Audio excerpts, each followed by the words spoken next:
Okay. Atomic structure, question number 14, option C. And it is on page number 20. Okay.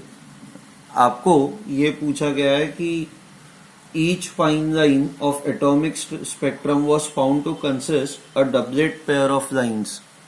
now ये doublet pair of lines क्या होती है? I'll give you an example. जैसे helium atom है. Okay. Helium atom has 2 electrons, so there are 2 protons and there are 2 electrons. Okay. Now, okay. मान लो out of these 2 electrons आप किसी तो एक इलेक्ट्रॉन को एक्साइट करते हो या one of the electrons is in excited state. मान लो ये इस excited state पे. Okay. Now जब ये इस excited state से ground state में वापस आता है, let's say it comes back in ground state. Okay, this is still in ground state. When this comes in ground state, तो energy should be emitted. And ये जो रेडिएशंस एमिट होते हैं, इलेक्ट्रोमैग्नेटिक वेव्स जो एमिट होते हैं, इनकी जो एनर्जी होती है, इसकी energy should be equal to energy of higher orbit minus energy of lower orbit, which is hc by lambda.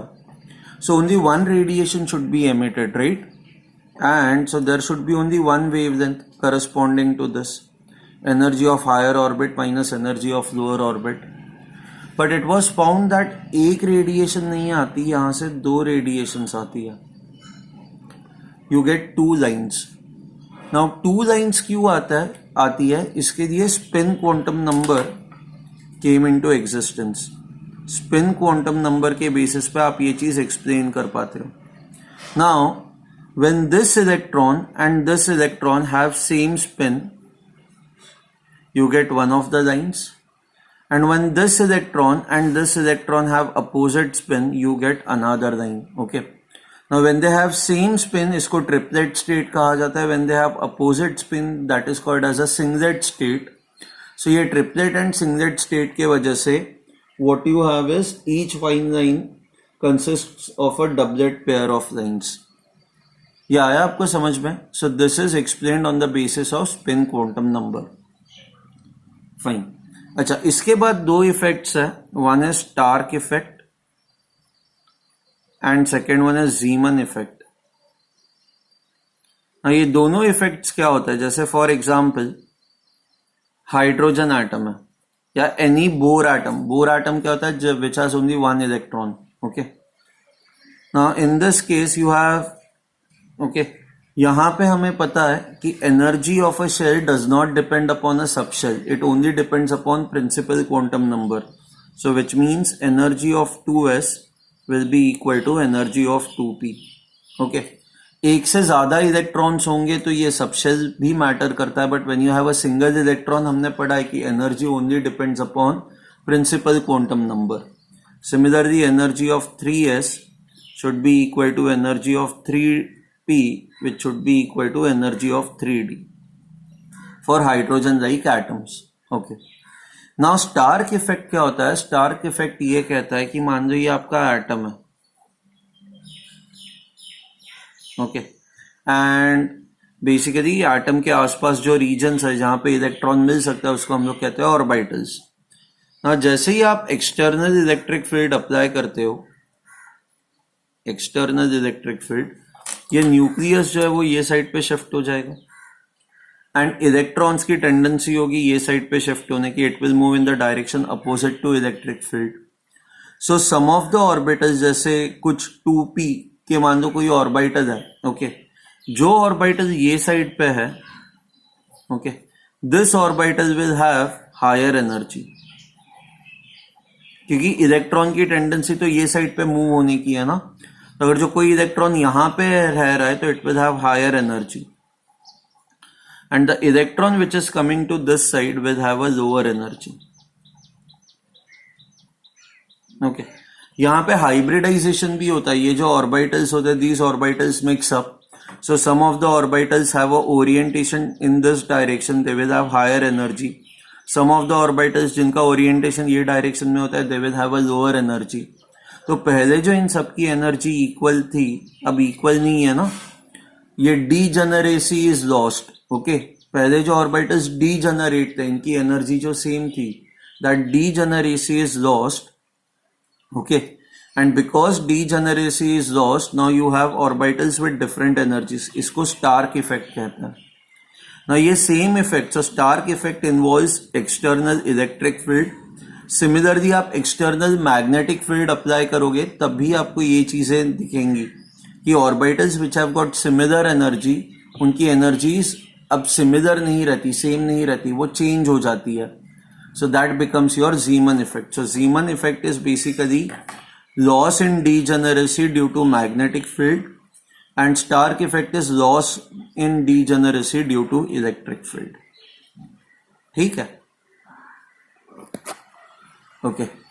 Now the next concept was based on if the spin quantum number had three values, plus half, 0, minus half, then in that case second period would have how many elements? Now when you talk of second period of a periodic table, इस second period के अंदर कौन कौन से orbitals fill होते हैं? 2s and 2p orbitals are field.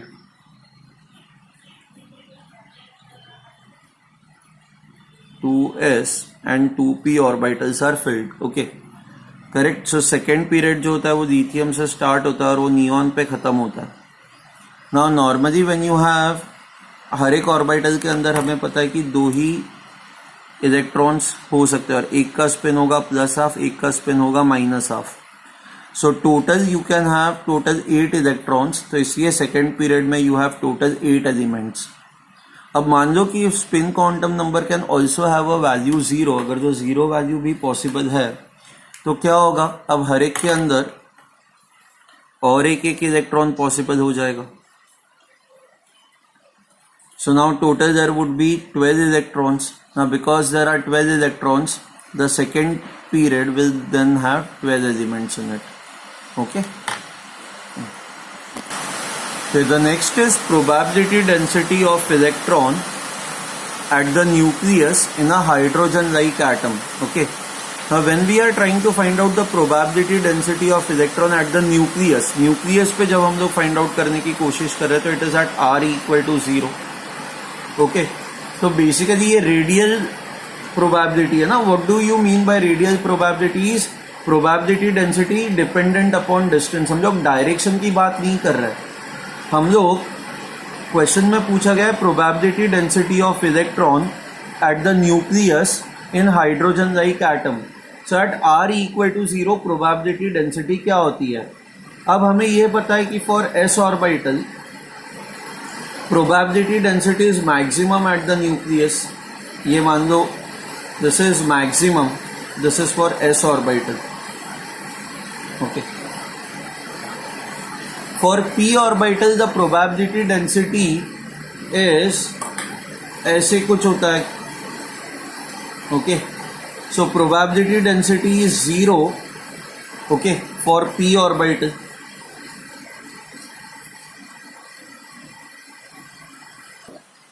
Now since direction is not important over here, we will say that this probability density does not depend upon magnetic quantum number. ये बस distance पे ही matter कर रहा है क्योंकि हम लोग at nucleus find out कर रहे हैं where r is equal to 0.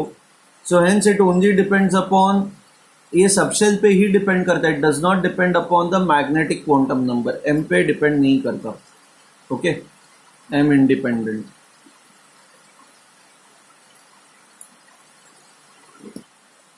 अच्छा, जो थर्ड टेबल दिया हुआ है आपको पेज नंबर 22 पे, अच्छा थर्ड टेबल के कॉलम्स कुछ ऐसे हैं, इन्होंने मिस प्रिंट किया हुआ है. फर्स्ट कॉलम है बेसिकली ऑर्बिटल. जो सेकेंड कॉलम है, that second column should have number of radial nodes and third column should have total number of nodes, total nodes. अब टोटल नोड्स आपको पता है n-1 होता है, रेडियल नोड्स होता है n-l-1 एंड एंगुलर नोड्स जो होता है those are equal to l. Okay, तो जैसे फॉर एग्जांपल 6f ऑर्बिटल है तो 6f के लिए एल की value F orbital F subshell के लिए 3 होती है, तो रेडियल नोड्स हो जाएंगे 6 minus 3 minus 1, that is 2. Total number of nodes would be 6 minus 1, that is equal to 5. ठीक है, okay okay. Last one now, page 24, numerical value question 3. आपको ये दिया हुआ है, y is the difference between the angular nodes are L and number of radial nodes होता है n minus L minus 1, to which last electron of chromium is present. last electron of chromium. आप aufbau series देखते हो तो according to ऑफबॉ series आखिरी electron जो है वो 3D सबशेल में जाता है. I am not saying 3D is your outer most subshell, मैं वो कह ही नहीं रहा. इन्होंने पूछा है आखिरी इलेक्ट्रॉन कहाँ पे जाता है, तो उसके लिए आप ऑफबॉ सीरीज फॉलो करोगे, and according to that aufbau series the last electron enters your 3D subshell. Now 3D subshell के लिए सो L की वैल्यू जो है that is 2 and n is 3 minus 2 minus 1, so this becomes equal to 2. तो इन्होंने आपको पूछा हुआ है y by 3 की value. Okay, so y by 3 is equal to 2 by 3, that is 0.66. this would be your answer. Fine.